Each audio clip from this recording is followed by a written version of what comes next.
amigas, amigos,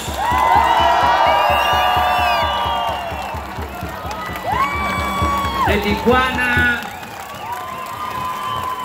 de Baja California, de México y de Estados Unidos. Representantes del Poder Legislativo, ciudadanos gobernadores, gobernadora, jefa de gobierno, servidores públicos, municipales, estatales y federales, representantes de comunidades indígenas, de campesinos, ¡Arriba, obreros. Chiapas! ¡Arriba, Veracruz! Carlos Salazar, representante, presidente del Consejo Coordinador Empresarial.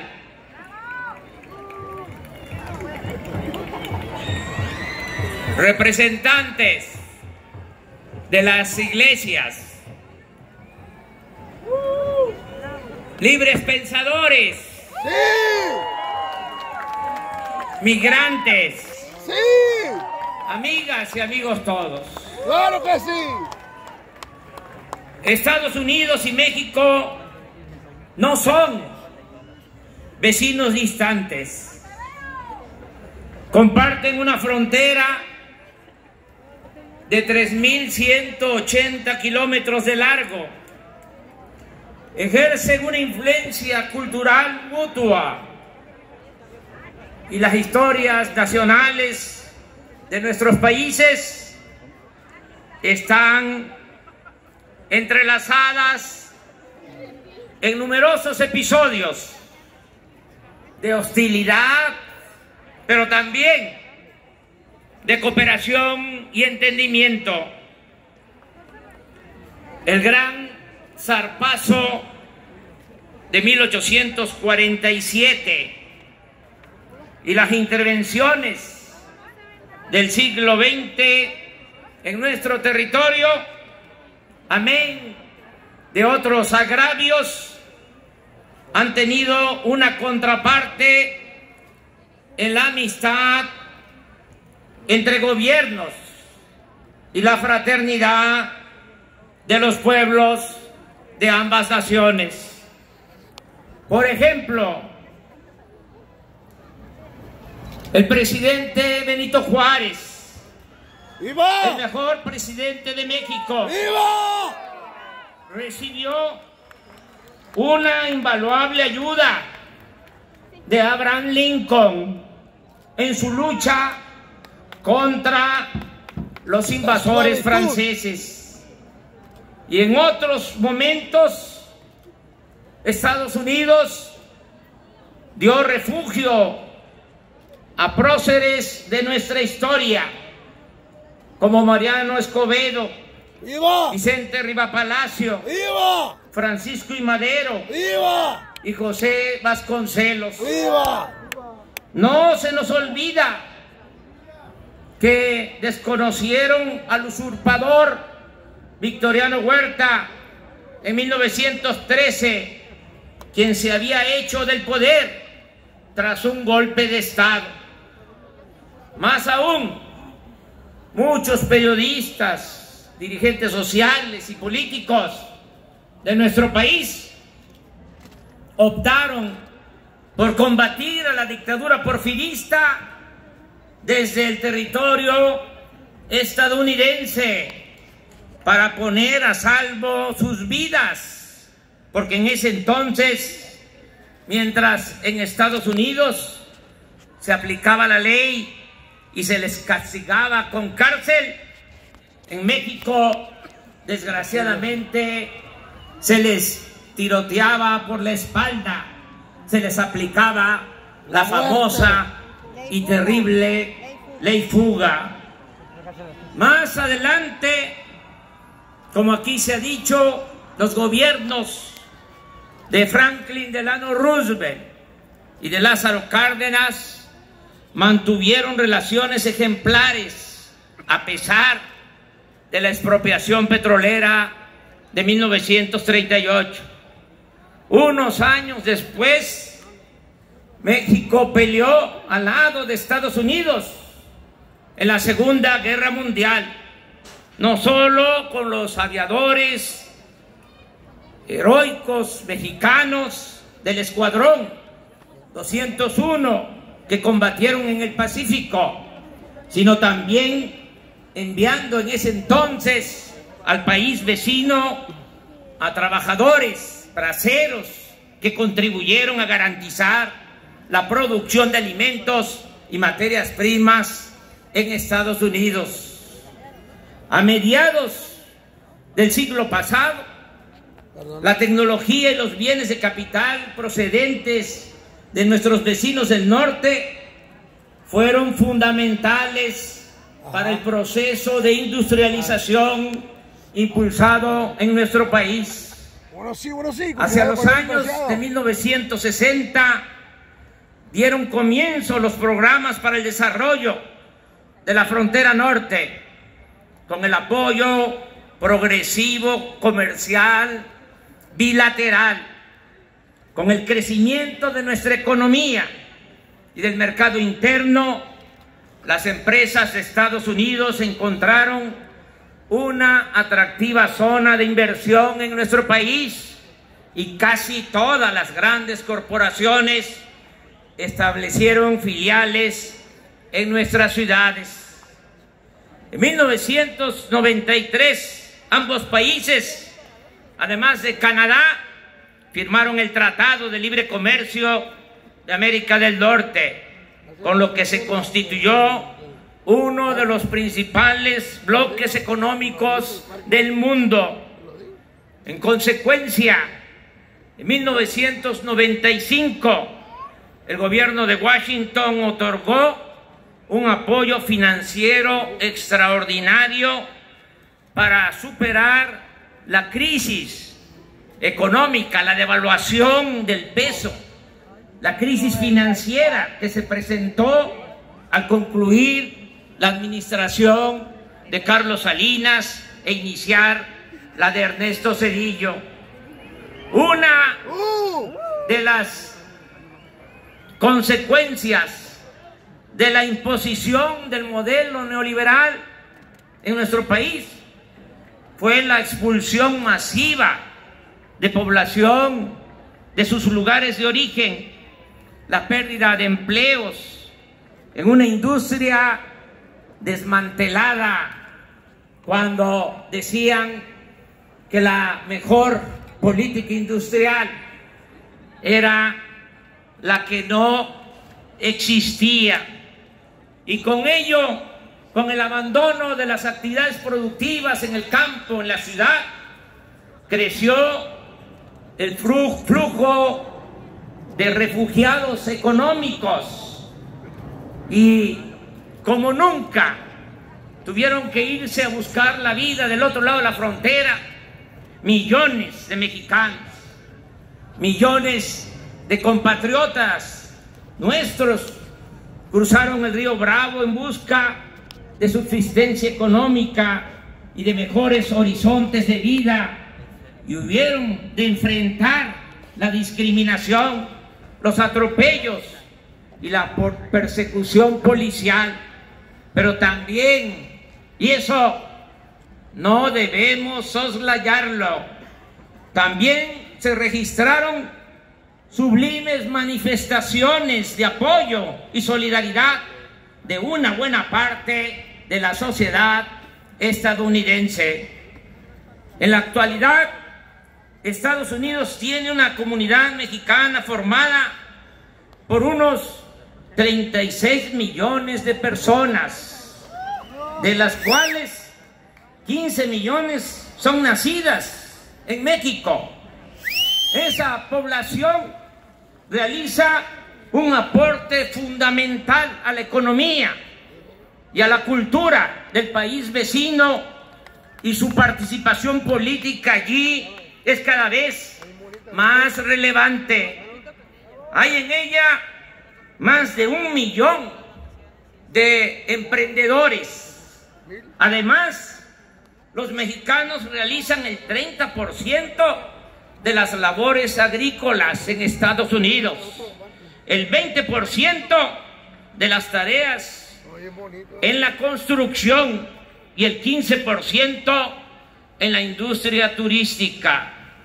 En contraparte, esos compatriotas contribuyen a la economía mexicana, ¡Claro que sí!, con remesas por más de 33,000 millones de dólares anuales.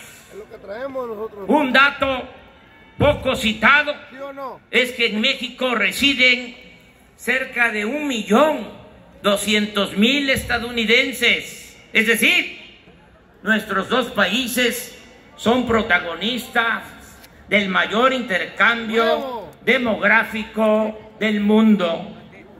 Por lo demás, así como la nación vecina constituye el principal destino para las exportaciones mexicanas, para vender las mercancías que se producen en México, la nuestra nación es también el mercado más importante para las exportaciones de Estados Unidos.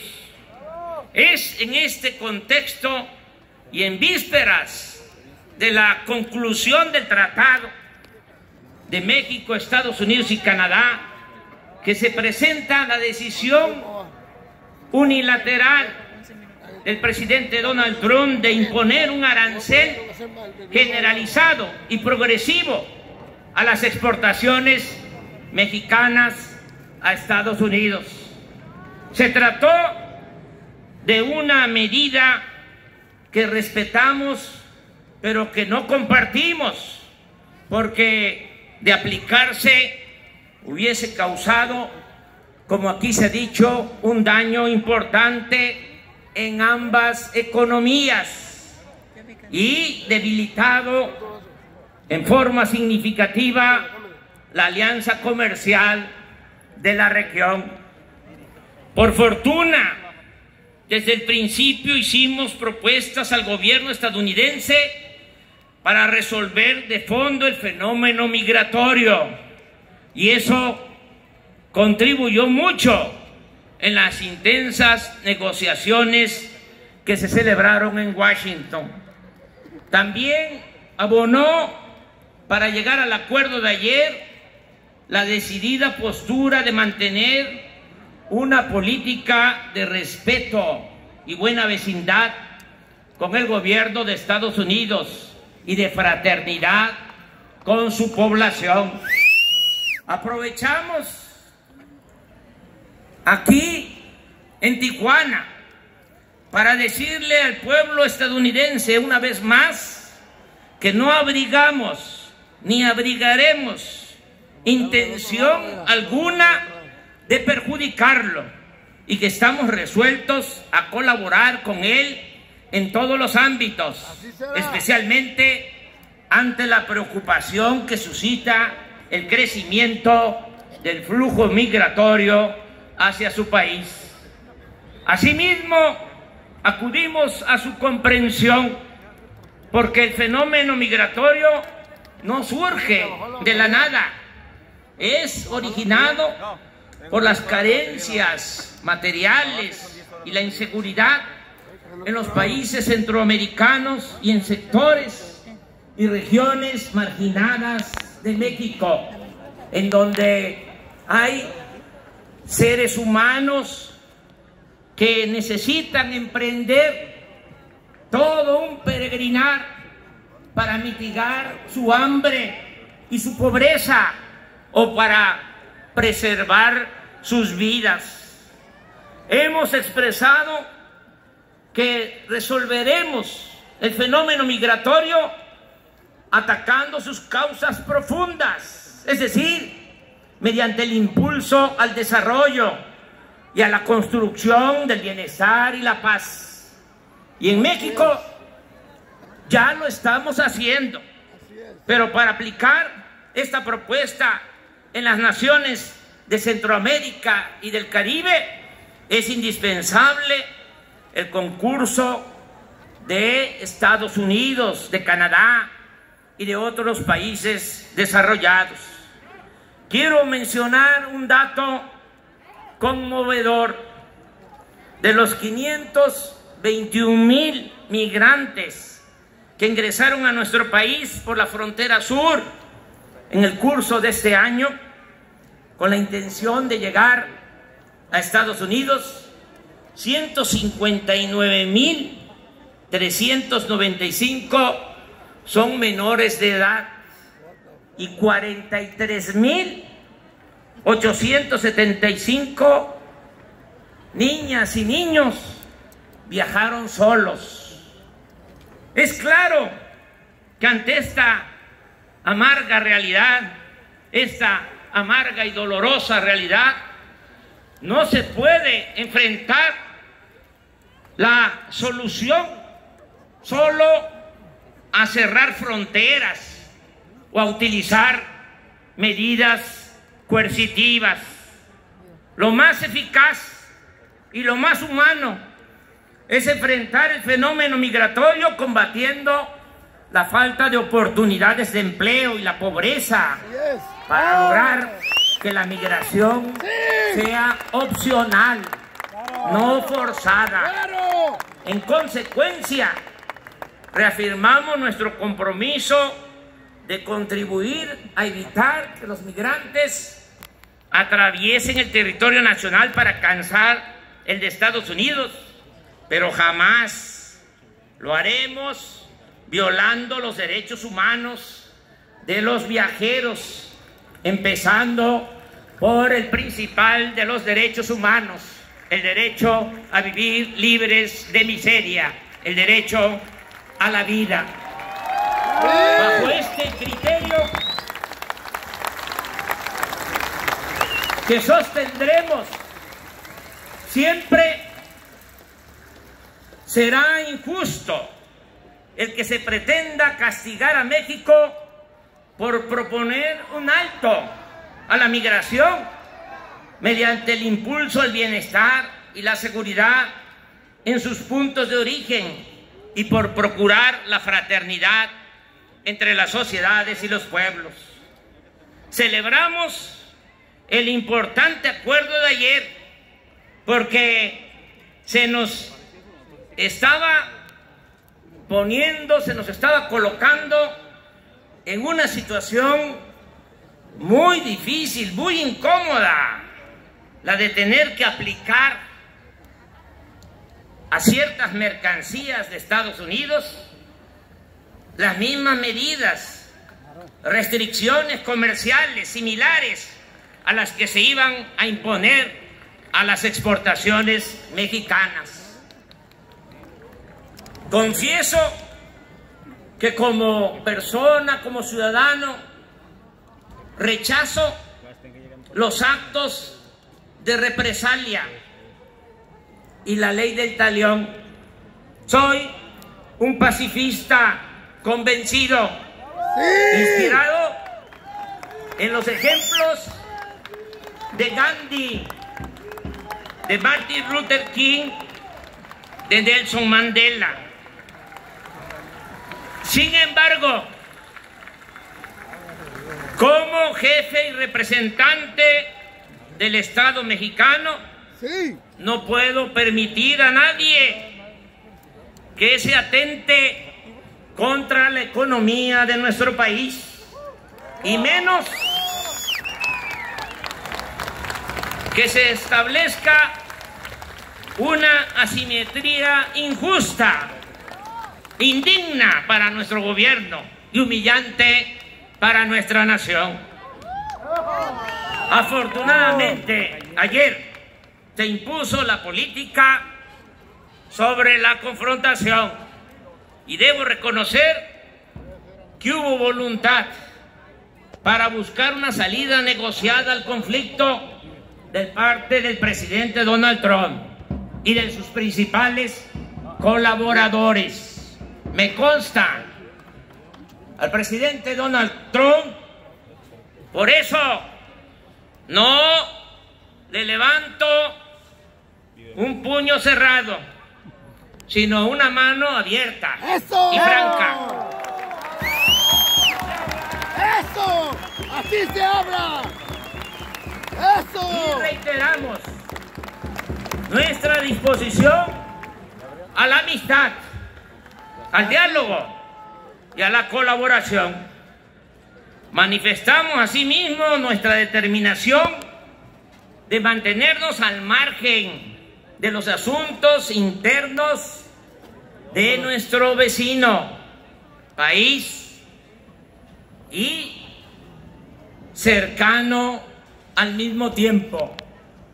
Vecino cercano, Estados Unidos.